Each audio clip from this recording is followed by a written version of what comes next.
Hello everyone and welcome to the chapter number 1 of Blender Master course about Blender installation. In this chapter we'll be understanding that why we're choosing Blender for 3D animation and about some basic features of Blender which you must know before using this application. Also we will be installing the latest version of Blender and we'll also check if our system specification matches with that of Blender's minimum and recommended system requirements or not. So to begin with, the first question that may come in the mind of a beginner in 3D is, why Blender? And the answer to this is that with Blender you can make almost everything, from a simple model to motion graphics and even complex characters.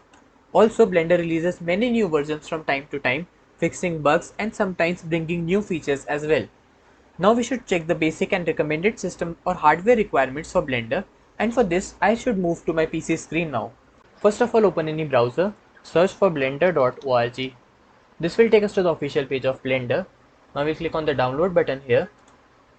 Before downloading this software, we look at the requirements for running Blender. For Windows users, it says that you need to have at least Windows 8.1 installed, and the recommended is Windows 10 or Windows 11. At least 8 GB of RAM is required to run Blender, and to avoid any lags or crashes in Blender, you need to have 32 GB of RAM. GPU of at least 2 GB of VRAM is required, and 8 GB of VRAM is for a faster and smoother experience in Blender. For macOS users, you can check the minimum and recommended requirements here.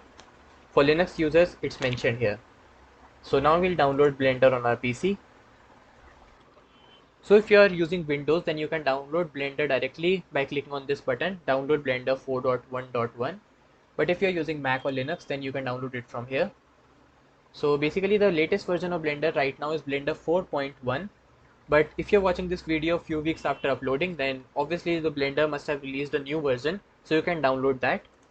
So I'll download 4.1 version right now, and it will download in a few seconds. But till then, I'll answer another question that comes in mind of many beginners, and that question is that should you use a laptop? So basically yes, you can use a laptop, but just make sure that you have connected a basic 3-button mouse with it. Although Blender can run with just a trackpad and without using a laptop, without using a mouse, but you will feel the need to buy one if you decide to use Blender in the long run. Now coming back to downloading part, it will download in a few seconds, and it's not a very heavy software, it's just 327 MB. Now that it's downloaded, we'll click on open file here. Now it will install Blender on our PC. We'll click on next, accepting all the agreement terms and conditions, and click on install button. So it will take a few seconds to install Blender on our PC. So it's installed on our system. Now we'll search for Blender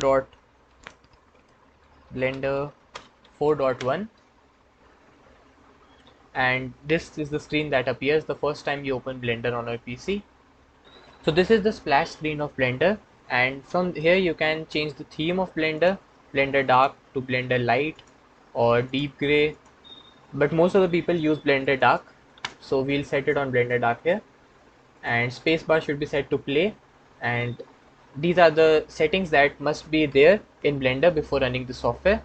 So now that we have installed Blender and even opened it on our system, so this was all in the chapter number 1 of this course. Our next lecture is going to be on chapter number 2, that is understanding the interface of Blender. So don't forget to subscribe to our channel and press that notification bell so that you can get timely updates about the upcoming chapters. Thank you for watching, and we'll see you in the next one.